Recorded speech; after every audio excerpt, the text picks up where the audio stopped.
बिस्मिल्लाहिर्रहमानिर्रहीम। शुरू अल्लाह के नाम से जो नहायत मेहरबान है। मैं हूं डॉक्टर ज़ुबैर और आज की इस वीडियो में हम डिस्कस करने जा रहे हैं डायबिटीज़ के हवाले से, यानी कि शुगर। 2022 में जो अदाद-ओ-शुमार सामने आए उसमें तकरीबन 1 करोड़ 10 लाख के करीब अफराद डायबिटीज़ की वजह से मौत का शिकार हुए।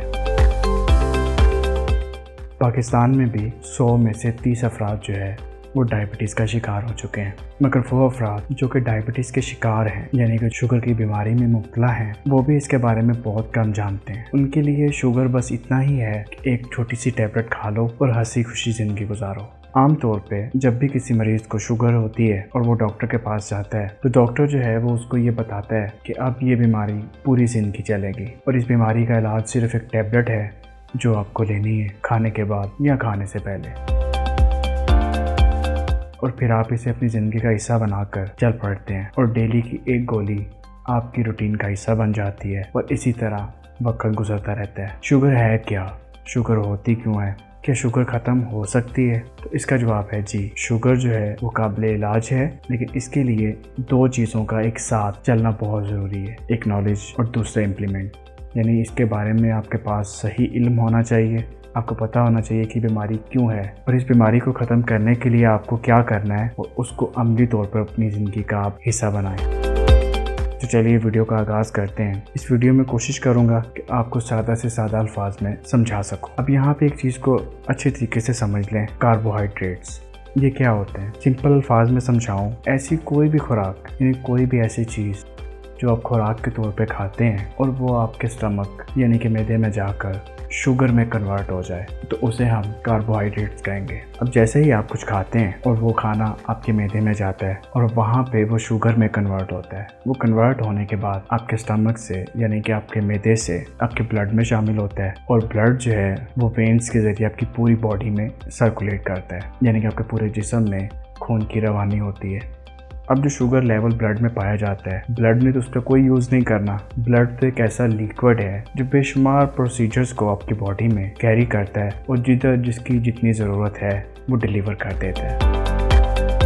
इसी तरह अब आपके मैदे के नीचे एक गदूद होती है जिसको मेडिकली जो है वो पेंक्रियाज कहा जाता है, उर्दू में उसे लबलबा कहा जाता है। तो जो पेंक्रियाज होता है या लबलबा जिसे उर्दू में कहते हैं, उसमें इंसुलिन नाम एक ऐसी रतूबत जो है वो पैदा होती है जो आपके ब्लड में शामिल होती है और शामिल होने के बाद ब्लड में मौजूद शुगर को कैरी करती है और ब्लड से निकाल कर वो आपकी बॉडी के जो सेल्स होते हैं उनको डिलीवर कर देती है।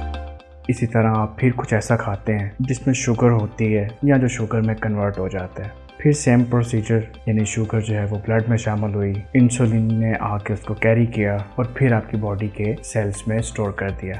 अब आप मुसलसल जो है ऐसी चीज़ें खा रहे होते हैं जिनमें शुगर होती है और इंसुलिन जो है वो उनको सेल्स के अंदर स्टोर कर दी जाती है। लेकिन फिर एक वक्त ऐसा आता है जब जो सेल्स होते हैं, जब सेल्स खुद को लॉक कर लेते हैं क्योंकि उनके अंदर ऑलरेडी शुगर इतनी मौजूद होती है जितनी कि आपकी बॉडी को रिक्वायर है। अब क्योंकि ब्लड में जो है वो शुगर मौजूद है, अब ब्लड की जो शुगर है वो किधर जाएगी? तो फिर क्या होता है कि आपकी बॉडी में जो पेंक्रियाज होता है वो ज़्यादा इंसुलिन क्रिएट करता है। ज़्यादा इंसुलिन क्रिएट करने की सूरत में फिर क्या होता है कि वो इस काबिल हो जाता है कि ज़बरदस्ती आपके ब्लड में से शुगर को कैरी करे और कैरी करने के बाद आपकी जो बॉडी के सेल्स हैं उनके अंदर इंजेक्ट कर दे।